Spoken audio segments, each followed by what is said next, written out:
And for Shun, I don't think Shun was a bad Wukong by any stretch of the imagination. I think he did exceptionally well on the pick. But no, actually, I see the Ahri. Yeah, so maybe going for the Ahri Vi combination, like you talked about in the last draft, just how powerful it can be at level 6. And even honestly, just before that as well, the flash Q into the charm can be so devastating.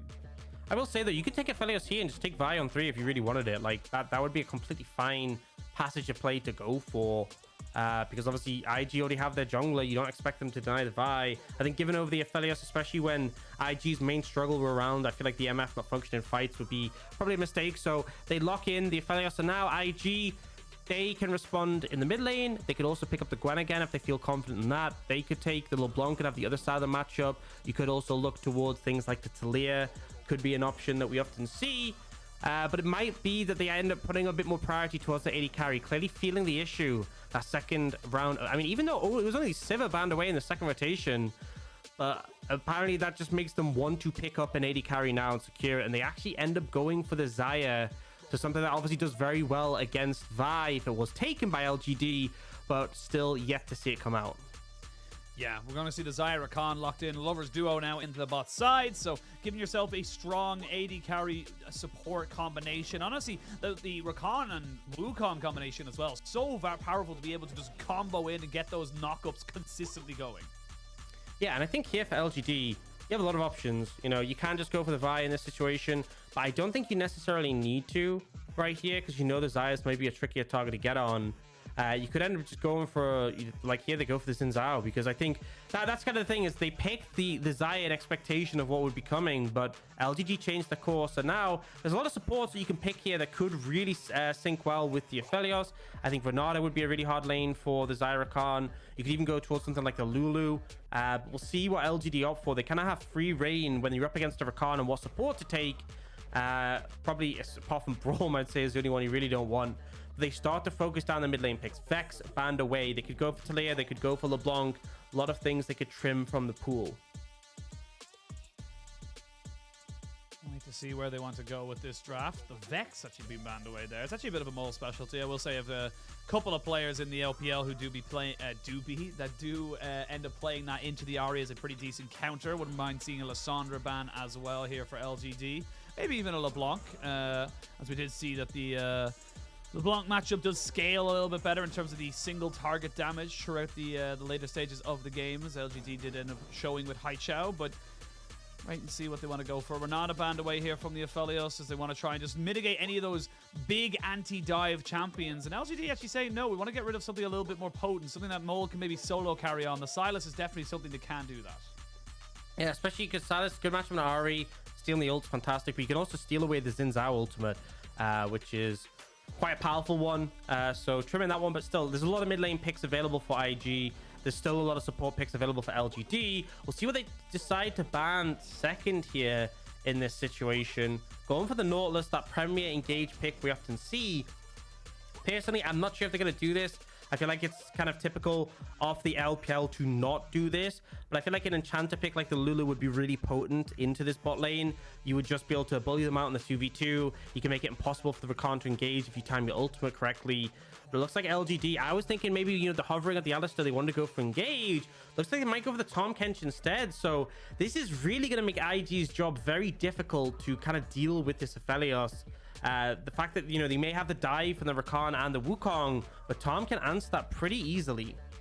And yeah, like we saw it hovered a little bit earlier, but Fearness did hover the Gangplank as well. And I'm feeling like if you go for the Gwen here on this rotation for IG, you're leaving yourself open to getting the Gangplank just kind of hyper scaling. And then you just kind of like basically, like you said, just kind of absorbing the dive from IG with things like the Tahm Kench and the JinJiao that can just mitigate all that damage, and then just turning it back around with things like the Cannon Barrage and of course the Aphelios damage that just ramps up so exceptionally well. So the Taliyah locked in here. I do actually quite like this on the side of IG. We've seen Taliyah look absolutely amazingly broken in so many different situations because you can dictate where and when a fight can happen and how it ends up happening.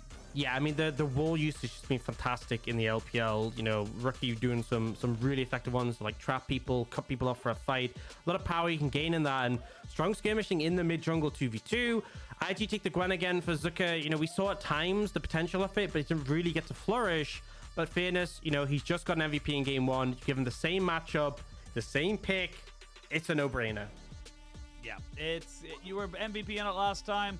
You know how good you can be, and it's that little bit of extra engage that maybe just helps round out LGD's composition very, very nicely. But again, I feel like I think that IG have definitely made moves to fix what was wrong with their composition and their draft in the last game, and this time around they're coming out with a couple more answers to what LGD can do in the late game. It just still, to me, it feels like the priority is kind of weird because you could have taken Taliyah early on in the rotation, right? You could have taken Gwen early on.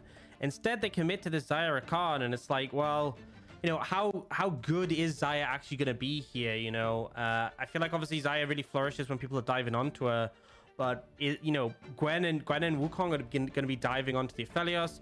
If LGD can just play front to back, they're going to be pretty comfortable. So, you know, I don't know. I feel like Xayah, current place in the meta, is a little bit rough, definitely on the lower tier. I feel like if you'd taken something like Jinx, I would understand it a bit more, or even the Sivir. But regardless, IG have, you know, similar top side, but with the Taliyah now, who obviously has a lot of agency. I expect to see this mid jungle be strong again from Mole and Shun, and if they can kind of accelerate once more, I'm hoping that at least the fact that Xayah can cut through these frontliners a bit easier will allow them to close the game out. We'll see what they're doing on LGD, looking to take a 2-0. Would be a great win for them. I'm actually curious and have a quick look now. Have they actually taken a 2-0 all split? I don't believe they have. They've been 2-0'd for sure. But no, their 3 wins have all been 2-1s. So this will be a nice movement here for them to show the improvement they've made as they come towards their final 2 games of the split, or final 2 series of the split. Today, and of course on Sunday, they play against RNG. You would imagine that this being the quote-unquote easier of the 2 matchups. And for IG, this is your last game of the split. This is to prove that you are worthy of playing in the LPL. You got to make the most of what you've got in front of you. 100%. I mean, this is your last opportunity to show up, to pop off. Fearness, I feel like, is someone who's had a really good series. I mean, it's been 1 game, sorry. It's a really good game. You know, start to the series. It's still a series. You know, it's the start of a series, and hopefully we'll continue with that. But he's on a similar pick, so ample opportunity to do so. We see Mole trying to just get some poke down onto Zhao. Has opted for the cleanse. Cleanse mid, cleanse in the AD carry roles. So really trying to limit the effectiveness of this Ahri with those charms. And also, obviously, effective against things like the Gnar as well, with his stuns that you can obviously use. Wait to see where now both junglers are going to be starting on the bottom side of the map, so we might see some early scuttle shenanigans, as we've now coined it in every single sense of the word. I will say, and to anyone who's not experiencing this, actually I think most of the world has experienced this if you're in the Northern Hemisphere, but we are going through a heat wave right now in the British and Irish Isles of England and Ireland, and it is now 25 degrees at 11:15 in the morning. That is unheard of in Ireland, which was known as Hibernia by the Romans, which is literally translates to the land of Everwinter. Like, I just wanted to make a note of it because I'm actually actively starting to sweat. Yeah, and you know, I feel like Fearness is starting to sweat. I find this so crazy that you play the exact same matchup as the previous game and it can go so differently. But Zika is finding an edge here, using the level 1 of the Gwen. Like, the thing with the Gnar is that once you have your hop available, if Gwen jumps on you, you can hop to the side and just run it down. You know, that E is on a long cooldown. But Zika finding the angle to trade off that level 1 strength that Gwen has when the Gnar really doesn't hold up, and has just found a pretty substantial advantage in the lane. It's early days, right? Still plenty of opportunity to turn it around, but this is one of the things I love about League of Legends. Same players, same matchup, 1 game later, different outcome so far at least. And we do see in the bot lane, you know, it's different picks for the side of IG, but Assum having a much better time. Before, obviously, opted for the longsword triple pots. Here has got the Doran's blade instead because he knows there's nowhere nearly as much poke coming down onto him. Yeah, it is a little bit harder on the top side, like you said, but we will see now Fearness going back for a reset. And honestly, yeah, just needs to do this as quick as he possibly can, get himself TP back in, otherwise he's going to lose about 3 minions, maybe? No, just the 2. So not the worst thing in the world, but still an edge nevertheless for IG. And this is the thing, and we always love seeing in the... It's why we never say that something is a hard counter or like 100% this is how it goes, because at the end of the day, it's a different game every single time. It's, you know, it's just how it goes. The amount of times I'm like, yeah, this is a counter matchup. This side 100% wins it. Like, this is exactly how it's going to go. We load in the game, and then, like, we pan towards whatever lane it is. It's usually top lane, and it's like, why are they 20 CS down? And, like, permanently stuck on that tower on like 2 HP.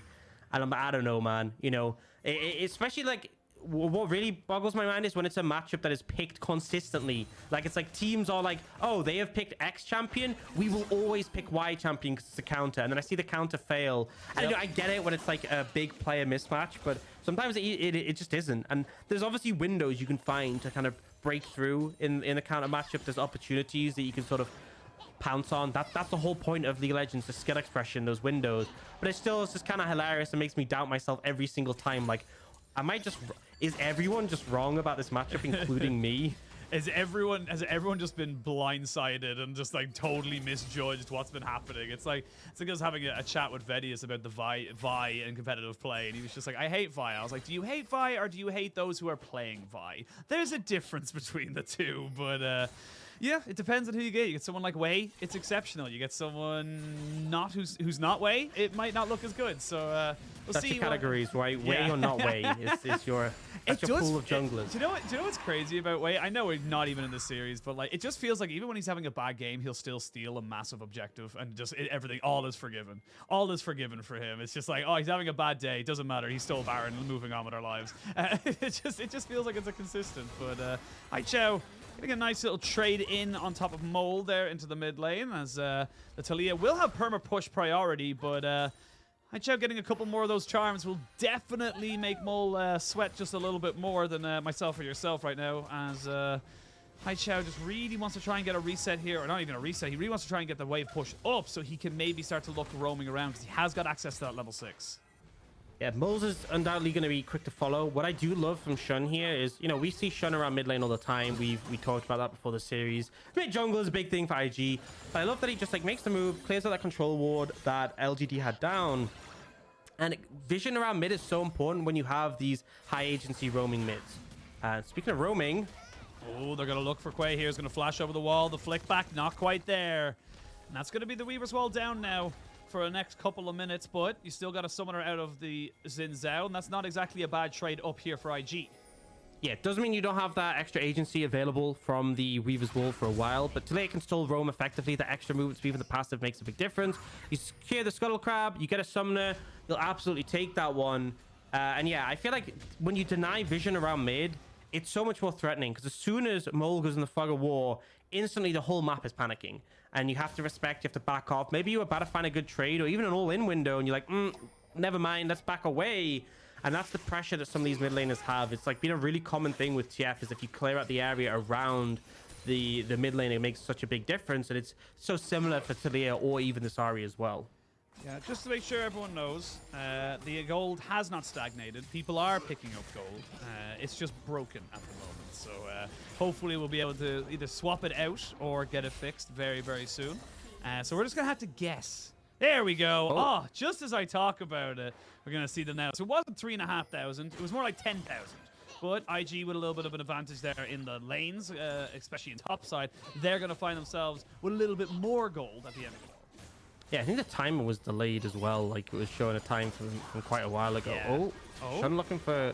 Yeah, Shun is going to find Quay, and Quay's going to have to probably just deal with this 1v1. That's going to be first blood going over to the Wukong. Again, Shun getting himself another great start into this matchup. Flash is already burnt by Fearness, but he's going to be able to trudge himself away on the Mega Gnar. As we can see now, the Zhao moving up towards this top side isn't going to quite find anybody, as the reset already came in for Shun, and he's just going to cover off the wave. Yeah, I mean, it's sad for Fearness. He's already super far down in terms of farm, and losing this big wave as well doesn't help. It's just so mind-blowing to me. Wait, the CS just changed.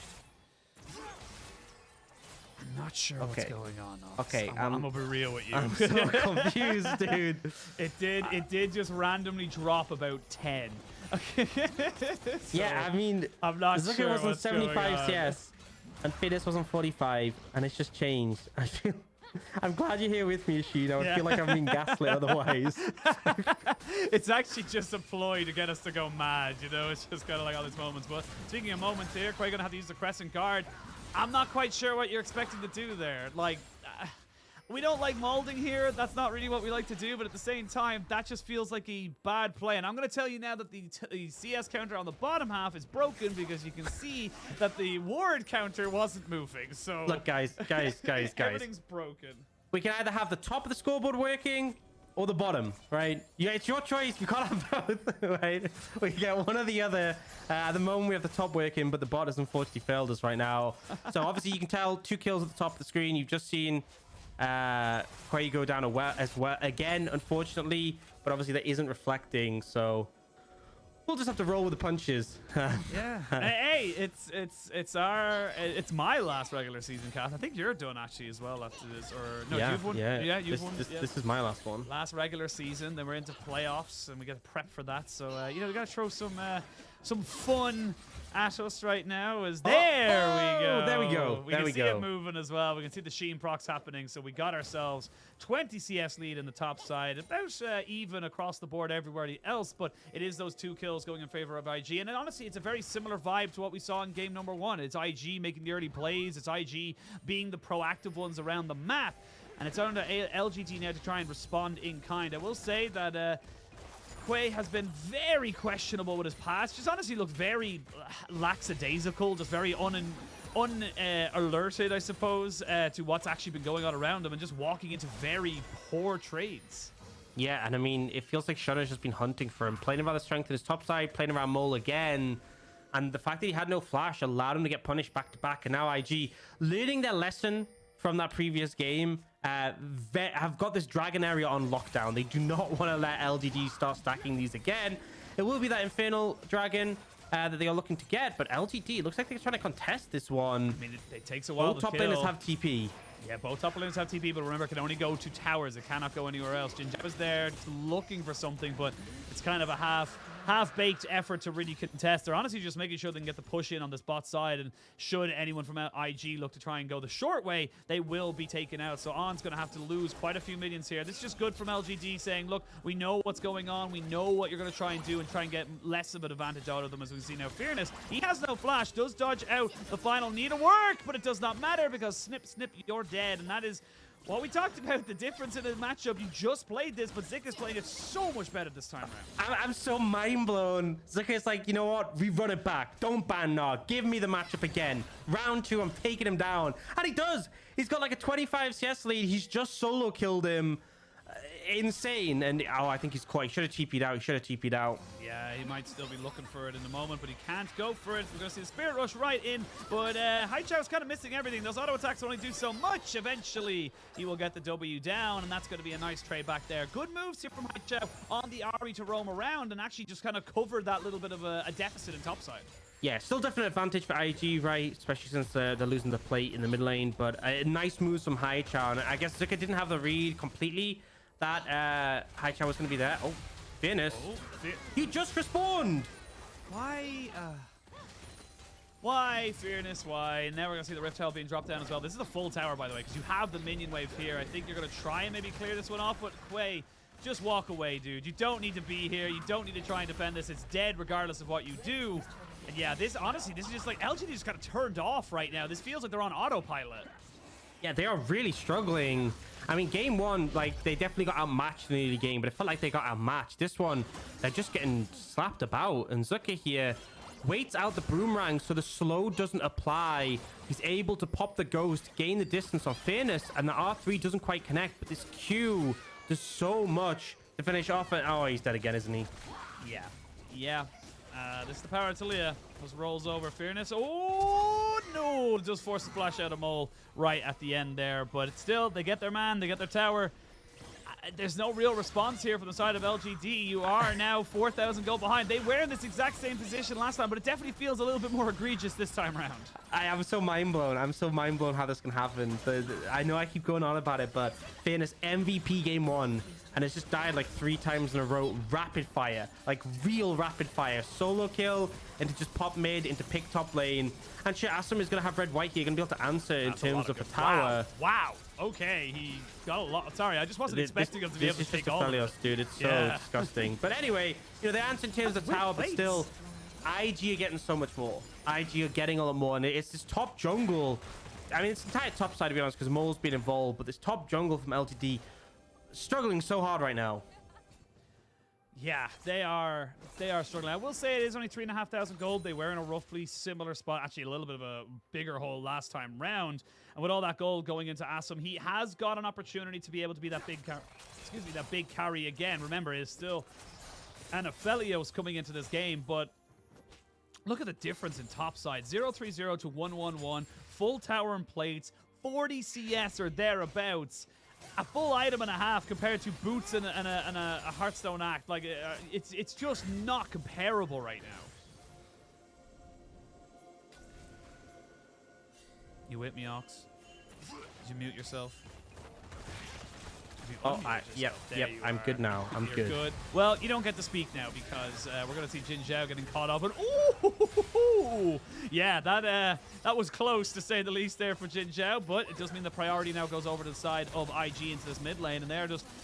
it almost feels like an accelerated version of game number 1 where they're just kind of pushing forward. But now we're going to see Xayah with a TP on the back side. We're going to see a flash away from On because we see Wink getting caught out and LGD catching people from IG out. This is exactly what happened in game 1, Aux, and we're just seeing repeated.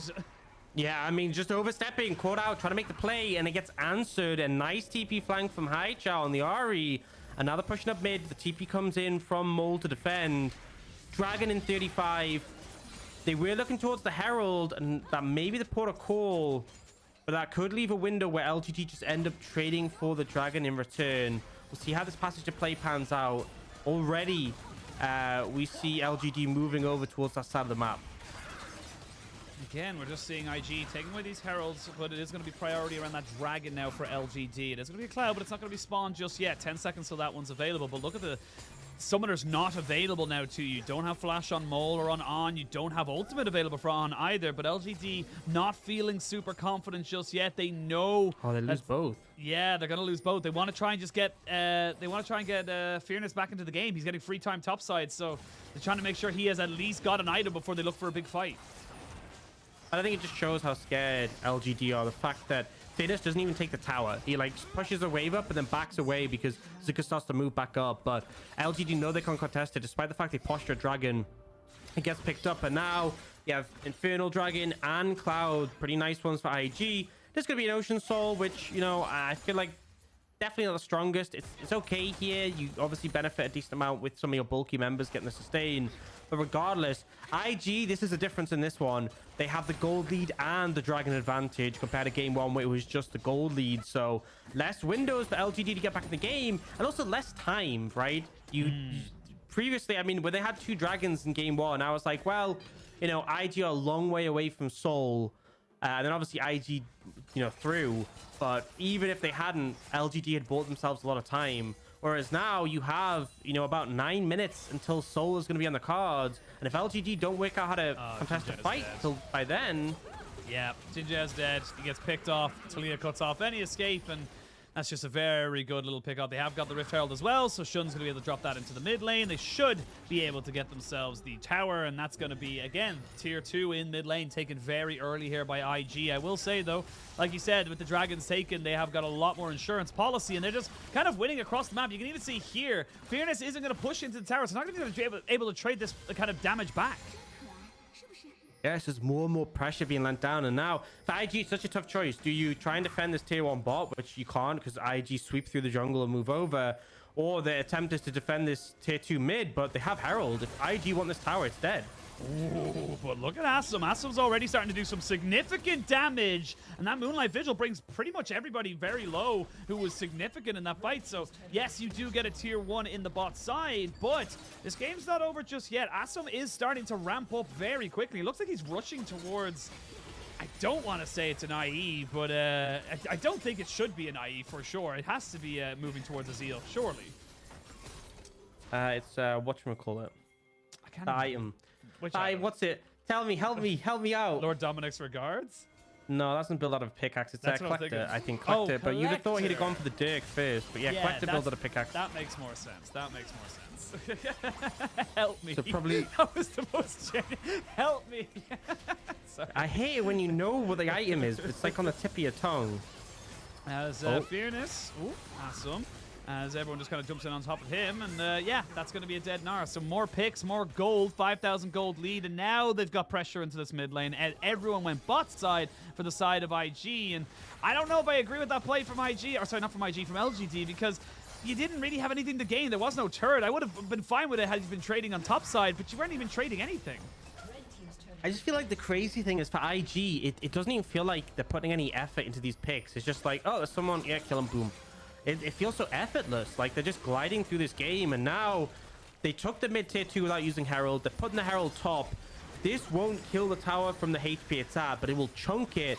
Oh no, with the wall, this could be devastating. This could be absolutely devastating. I will say though, Crescent Guard is good to knock everybody away. The Rift Herald has to go on a bit of a journey because of the Weaver's Wall, as Shun's decoy soaks up a little bit of damage. Herald, like, oh, I'm so sorry. I went the wrong directions. I'm very, very sorry. But shall be punished for her crimes of taking down that turret, and that's going to be LGD kind of bringing themselves back into our league. And see now, actually, the one thing I will say about having the old overlay is that it actually shows you how much objective gold you're getting on the side, whoever has it. So I actually quite like that little extra bit, you know? Yeah, and the question is, will LGD even get to cash in on it? Now, here, Fearness just like, this is what I mean. This doesn't even feel like IG have to do very much to find this pick. It's like Fearness is just mid, way too pushed up, gets reared, gets charmed, dies, boom.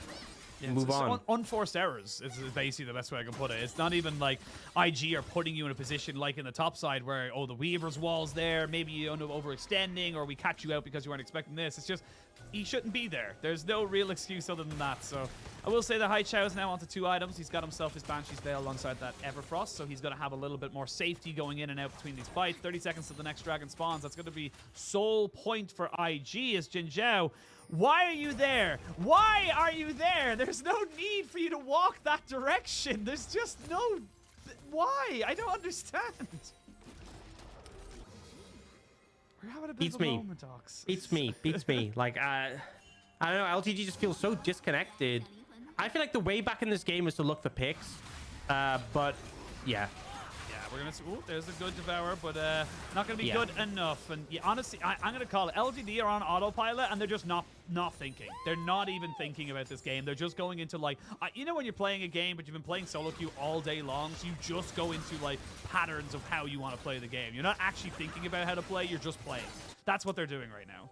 Yeah, and the solution to that is just take a break, walk around a little bit, touch grass, you know.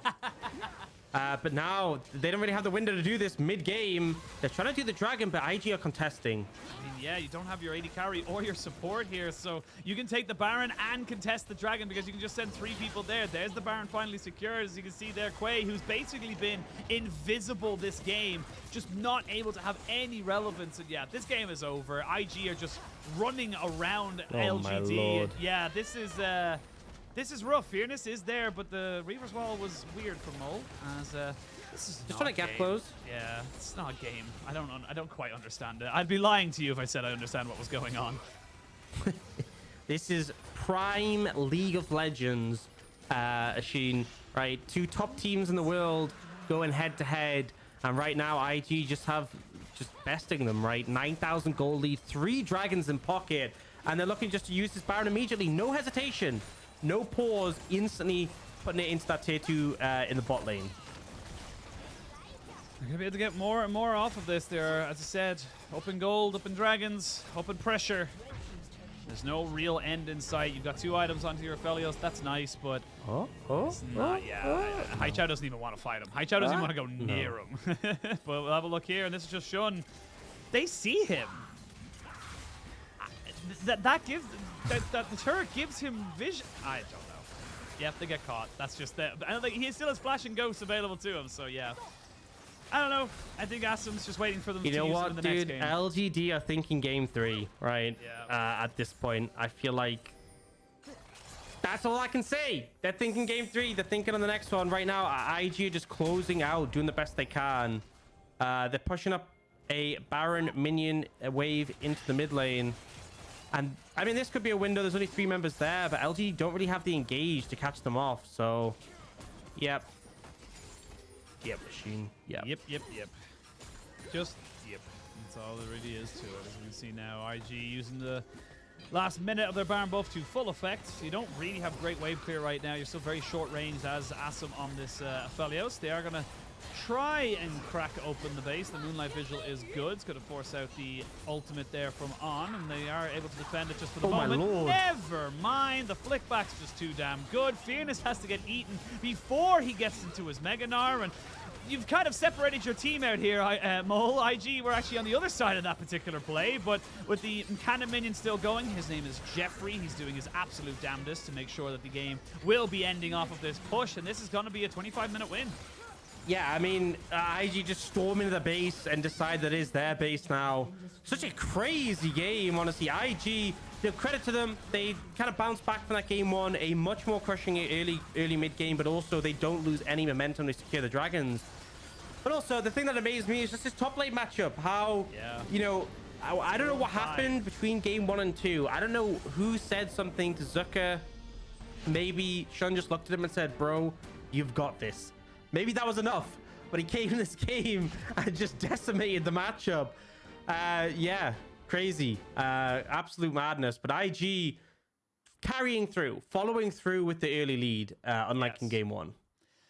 Yes, it was IG all the way through this entire game between solo kills, team fights, just picks around the map, and IG able to capitalize on mistakes. And this is the thing as well, like when you're at this level of play, regardless of how good or bad you are perceived to be in the standings, these teams will take care of business when given that many opportunities. LGD were just handing them up. Oh, you want another one? Cool. No, well, there was one over there. Did you see that one? We gave you that opportunity. And then IG were like, thank you so much. You know, it's like Elf. It's like Will Ferrell and Elf, where he's going over to two guys who are just handing out the flyers. Like, thank you. Thank you. Just grabbing them every single time. So, yeah, it was being handed to them on a plate, and they ate it fairly quickly there, and ate LGD up. There was nothing really that LGD could do.